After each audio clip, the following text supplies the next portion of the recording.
ಹರೇ ಶ್ರೀನಿವಾಸ. ಇದು ದಾಸ ಸಾಹಿತ್ಯ ಸುಧೆ ಸಮೂಹ ಭಾವದ ಬಯಲಾಟ ಸರಣಿಯ ಇನ್ನೊಂದು ಕಂತು. ಮತ್ತೆ ಶ್ರೀ ಮಹಿಪತಿರಾಯರ ಒಂದು ಕೃತಿ ಇವತ್ತಿನ ಚರ್ಚೆಗೆ ಇರುವಂತಹ ಕೃತಿಯ ಸಾಹಿತ್ಯವನ್ನು ಒಂದ್ಸಲ ಅವಲೋಕನ ಮಾಡೋಣ. ಹಿಡಿಯಬೇಕು ಶ್ರೀಕೃಷ್ಣನ ತುಡುಗತನದವನ, ಕಡಿಯಗುಡದೆ ವೈವನು ಕೆನಿಮೊಸರ. ತುಡುಗತನವನು ಮಾಡುವ ಬಲು ಹೆಸರ, ಅಡಗಿಹು ಠಾವನೆ ತಾ ನುಸುರ ಮಾಡಿ ತಾ ಕುಸುರ.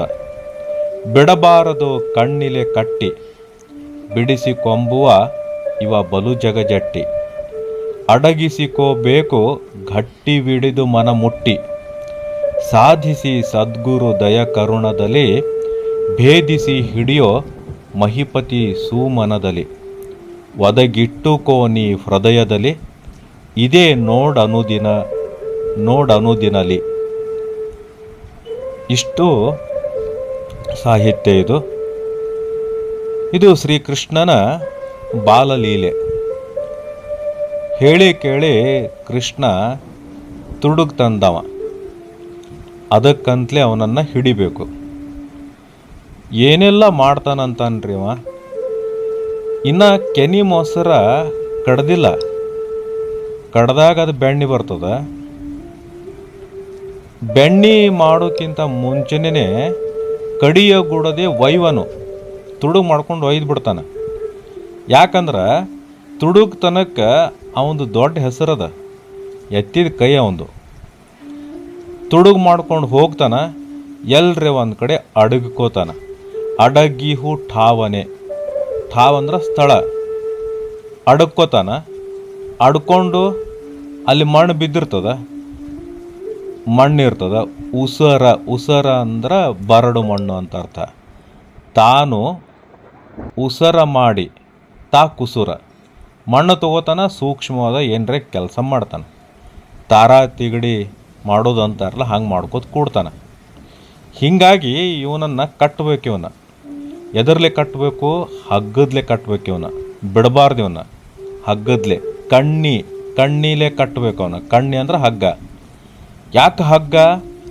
ಹಗ್ಗದಿಂದ ಕಟ್ಟಿದ್ರನೇ ಅವ ಇರ್ತಾನ. ಇಲ್ಲಿಕ ಬಿಡಿಸಿಕೊಂಬುವ ಇವ ಬಲು ಜಗಜಟ್ಟಿ. ಹಗ್ಗ ಬಿಟ್ರೆ ಬ್ಯಾರೆ ಎದರ್ಲೇರೆ ಹಾಗೆ ಏನ್ರಿ ಒಂದು ಕಟ್ಟಿದ್ರೆ ಅವ ಬಿಡಿಸ್ಕೊಂಡು ಬಿಡ್ತಾನೆ. ಮೊದಲೇ ಭಾಳ ಜಗಜಟ್ಟಿ ಇದ್ದಾನವ. ಅಡಗಿಸಿಕೋಬೇಕು ಗಟ್ಟಿವಿಡಿದು ಮನ ಮುಟ್ಟಿ, ಅವನನ್ನು ಅಡಗಿಸಿ ಹಿಡಿಬೇಕು. ಸಾಧಿಸಿ ಸದ್ಗುರು ದಯ ಕರುಣದಲ್ಲಿ, ಭೇದಿಸಿ ಹಿಡಿಯೋ ಮಹಿಪತಿ ಸುಮನದಲ್ಲಿ. ಒದಗಿಟ್ಟುಕೋ ನೀ ಹೃದಯದಲ್ಲಿ, ಇದೇ ನೋಡನುದಿನಲಿ. ಕೃಷ್ಣನ ಬಾಲಲೀಲೆ ಹಾಗಂತ ಮೇಲ್ನೋಟದ ಮಾತಿದು. ಮೇಲ್ನೋಟ ಇದ್ದ ಮ್ಯಾಲ ಒಳನೋಟನು ಇರಲೇಬೇಕಲ್ಲ. ಈಗ ಅದರತ್ತ ನಮ್ಮ ಚಿತ್ತ.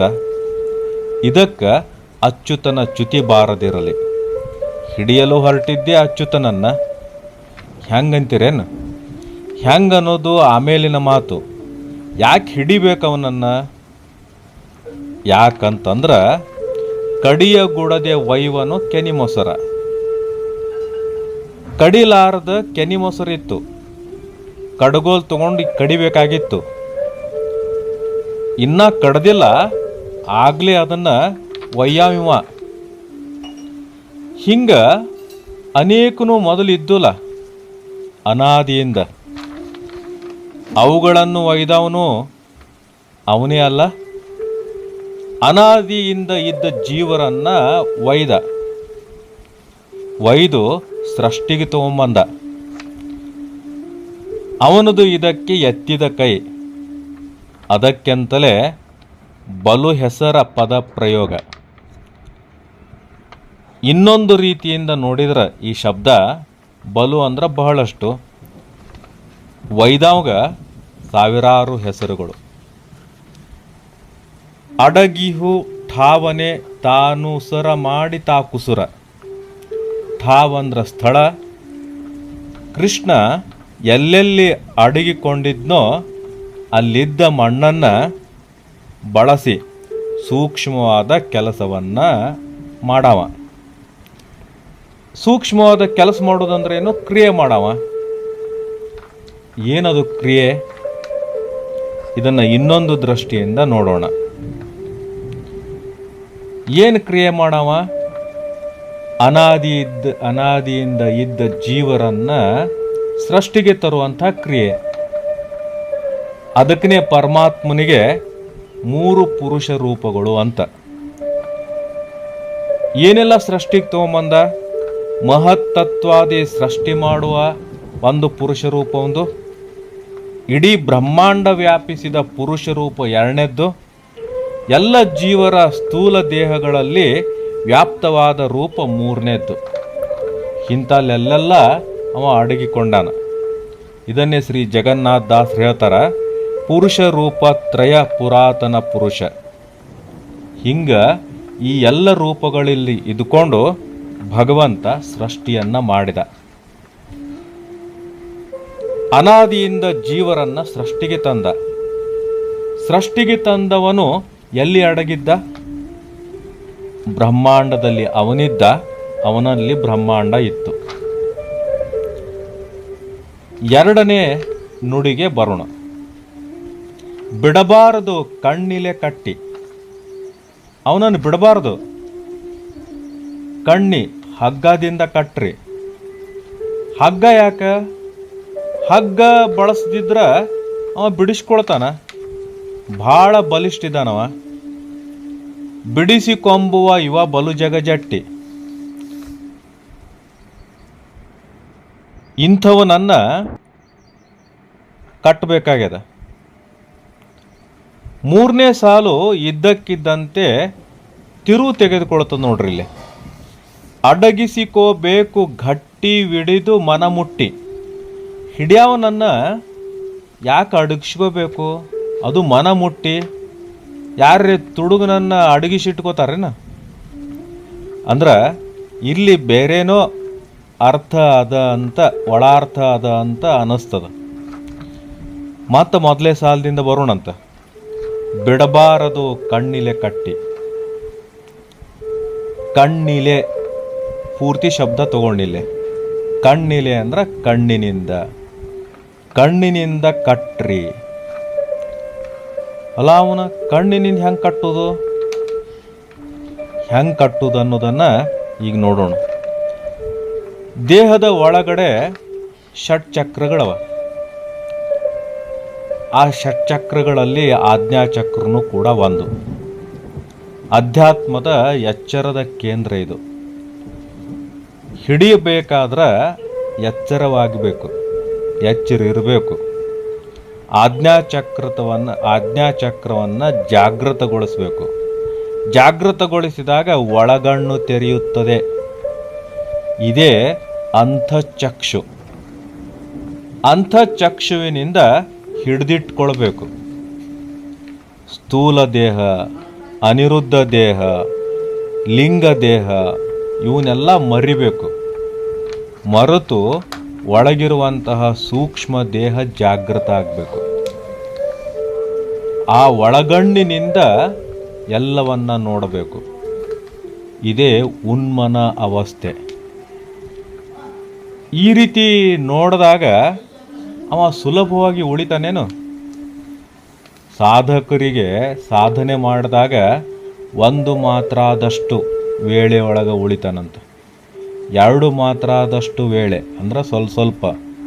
ಹೀಗಾಗಿ ಅವನನ್ನು ಮನಮುಟ್ಟಿ ನಾವು ಅಡಗಿಸಿಕೋಬೇಕು. ಗಟ್ಟಿಯಾಗಿ ಹಿಡಿದು ಅಡಗಿಸಿಕೋಬೇಕು. ಅವ ಬ್ರಹ್ಮಾಂಡವನ್ನೇ ಸೃಷ್ಟಿ ಮಾಡದವ, ಜಗಜಟ್ಟಿ ಅವ. ಇಂಥವನನ್ನು ಬಿಂಬೋಪಾಸನೆಯಿಂದ ಅಡಗಿಸಿಕೋಬೇಕು. ಇದು ಮುಂದಿನ ಸ್ಥಿತಿ, ಸೃಷ್ಟಿ ಸ್ಥಿತಿ. ಇದು 2ನೇ ಭಾಗ. 3ನೇ ನುಡಿಗೆ ಹೋಗೋಣ. ಸಾಧಿಸಿ ಸದ್ಗುರು ದಯ ಕರುಣದಲ್ಲಿ, ಭೇದಿಸಿ ಹಿಡಿಯೋ ಮಹಿಪತಿ ಸುಮನದಲ್ಲಿ. ಒದಗಿಟ್ಟುಕೋ ನೀ ಹೃದಯದಲ್ಲಿ, ಇದೇ ನೋಡನುದಿನಲಿ. ಮೂರನೇ ನುಡಿ ಮೇಲ್ನೋಟದಿಂದ ಒಳನೋಟಕ್ಕೆ ಸ್ಪಷ್ಟವಾಗಿ ತೆರೆದುಕೊಳ್ತದೆ. ಇಲ್ಲೇ ಮೇಲ್ನೋಟದ ಅರ್ಥ ಏನೂ ಇಲ್ಲ, ನೇರವಾಗಿ ಒಳನೋಟದೇ ಅರ್ಥನೇ. ಸಾಧಿಸಿ ಸದ್ಗುರುದಯ ಕರುಣದಲ್ಲಿ ಅಂತಲೇ ಶುರುವಾಗ್ಬಿಟ್ಟದು. ಇದು ಬೆಣ್ಣೆ ಕದಿಯುವ ಕೃಷ್ಣನ ಹಿಡಿಯುವಿಕೆ ರಚನೆ ಅಂತ ಅಂದರೂ ನಿಜಾರ್ಥದಲ್ಲಿ ಮನದಲ್ಲಿ ಕೃಷ್ಣನನ್ನು ಹಿಡಿಯುವ ವಿಧಾನದ ಪರಿ ಇದು ಅಂತ ಮೂರನೇ ನುಡಿ ನಮ್ಗೆ ದೃಢಪಡಿಸ್ತದೆ. ಅವನನ್ನು ಹಿಡಿಬೇಕಾದ್ರೆ ಸಾಧನೆ ಬೇಕು, ಸಾಧಿಸಿ. ಎರಡನೇದ್ದು ಸದ್ಗುರು ದಯ ಕರುಣದಲ್ಲಿ, ಶ್ರೀಹರಿಯ ದಯ ಕರುಣೆ ಬೇಕು. ಸದ್ಗುರು ಅಂದರೆ ಇಲ್ಲಿ ಭಗವಂತನೇ ಗುರು, ಶ್ರೀಹರಿಯ ದಯೆ ಕರುಣೆ ಬೇಕು. ಮನದಲ್ಲಿ ಹಿಡಿಯೋದು ಹೆಂಗ? ಭೇದಿಸಿ ಹಿಡಿಯೋ ಮಹಿಪತಿ ಸುಮನದಲ್ಲಿ. ಭೇದಿಸಿ ಹಿಡಿಬೇಕಂತ. ಭೇದಿಸಿ ಹಿಡಿಯೋದಂದ್ರೆ ಹೆಂಗ? ಸ್ಥೂಲ ಅನಿರುದ್ಧ ಲಿಂಗ ದೇಹಗಳನ್ನು ಭೇದಿಸಿ ಸೂಕ್ಷ್ಮ ದೇಹದಲ್ಲಿ ನಡೆಯುವುದನ್ನು ಕಾಣಬೇಕು. ಅದೇ ಮನದಲ್ಲಿ ಹಿಡಿದು, ಅದುವೇ ಅಪರೋಕ್ಷ ಜ್ಞಾನ. ಈ ಆಜ್ಞಾಚಕ್ರದ ಮ್ಯಾಲ ಶಿರಸ್ಸಿನ ಅಗ್ರಭಾಗದಲ್ಲಿ ಸಹಸ್ರಾರ ಅದ, ಅದನ್ನೇ ತುರ್ಯ ಅಂತನೂ ಕರೀತಾರೆ. ಸಾಧಕರು ಈ ಸಹಸ್ರಾರದ ದ್ವಾರವಾದ ಬ್ರಹ್ಮರಂಧ್ರವನ್ನು ಭೇದಿಸಿ ಆನಂದವನ್ನು ಪಡಿತಾರ, ಹಿಡಿತಾರ, ಭಗವಂತನನ್ನು ಕಾಣ್ತಾರ. ಇದನ್ನು ನೋಡನುದಿನ, ಇದೇ ನೋಡನುದಿನ, ಒಂದು ದಿನ ಅಲ್ಲ, ಅನುದಿನ ಇದನ್ನು ನೋಡು, ಭಗವಂತನನ್ನು ಕಾಣು ಅನ್ನೋದು ಮೇಲ್ನೋಟದ ಅರ್ಥ. ದಿನ ಅಂದ್ರೆ ದೇಹ. ಹೀಗಾಗಿ ಪ್ರತಿ ಜನ್ಮದೊಳಗೆ ಇದನ್ನೇ ನೋಡು, ಇದನ್ನೇ ಸಾಧಿಸಿಕೋ. ಎಲ್ಲಿಯವರೆಗೆ? ಜನನ ಮರಣದ ಜಂತ್ರ ಹರಿಯುವ ತನಕ ಇದನ್ನೇ ನೋಡು. ಇದುವೇ ಲಯ ಸ್ಥಿತಿ. ಸೃಷ್ಟಿ ಸ್ಥಿತಿ ಲಯ. ಈ ಹಂತದಲ್ಲಿ ಹಿಡಿಯಬೇಕೆಂದವನು ಏನಾಗ್ತಾನಂದ್ರೆ, ಮಹಿಪತಿರಾಯರೇ ಇನ್ನೊಂದು ಕೀರ್ತನೆ ಒಳಗೆ ಒಂದು ನುಡಿಯೊಳಗೆ ಹೇಳ್ತಾರ, ಮುಂದ ನೋಡಲು ಹಿಂದವಾಗ್ಯಾದೆ, ಹಿಂದ ನೋಡಲು ಮುಂದವಾಗ್ಯಾದೆ, ಹಿಂದ ಮುಂದ ತಾನೇ ತುಂಬ್ಯಾದೆ. ಇನ್ನೇನು ಹಿಡಿದದವನ? ಎಲ್ಲಿ ಹಿಡಿಬೇಕಂದ್ರೂ ಎಲ್ಲಿ ನೋಡಿದಲ್ಲೆಲ್ಲ ಅವನೇ ಕಾಣಿಸ್ಲಿಕ್ಕತ್ತಾನ. ಒಂದು ಕಡೆ ಇದ್ದಂದ್ರೆ ಹಿಡಿಬೋದು, ಎಲ್ಲ ಕಡೆ ಅವನೇ. ಕಂದ ಮಹಿಪತಿಗೆ ಆನಂದ ಆಗ್ಯಾದೆ. ಆ ಸ್ಥಿತಿ ಏನು ಬರ್ತದಲ್ಲ, ಅದು ಆನಂದಮಯ ಸ್ಥಿತಿ. ಮೂರು ನುಡಿಗಳೊಳಗೆ ಸೃಷ್ಟಿ ಸ್ಥಿತಿ ಲಯಗಳ ಪ್ರಸ್ತಾಪದ. ಇನ್ನೂ ಒಂದು ಭಾಳ ಮಜಾ ಸಂಗತಿ ಅದ. ಇಡೀ ಕೀರ್ತನೆ ಇರೋದು 10 ಸಾಲುಗಳಲ್ಲಿ. ಅದು ಭಗವಂತನ ರೂಪ. 10 ಎಂಬುದು ಭಗವಂತನ ರೂಪ. ಅವನಿಗೆ ಶರಣಾಗದೆ ಇನ್ಯಾರಿಗೆ ಶರಣಾಗೋದು? ಅವ ಸಿಗೋ ತನಕ ನಾವು ಹಿಡಿಲಾರದೆ ಬಿಡೋದು ಬೇಡ.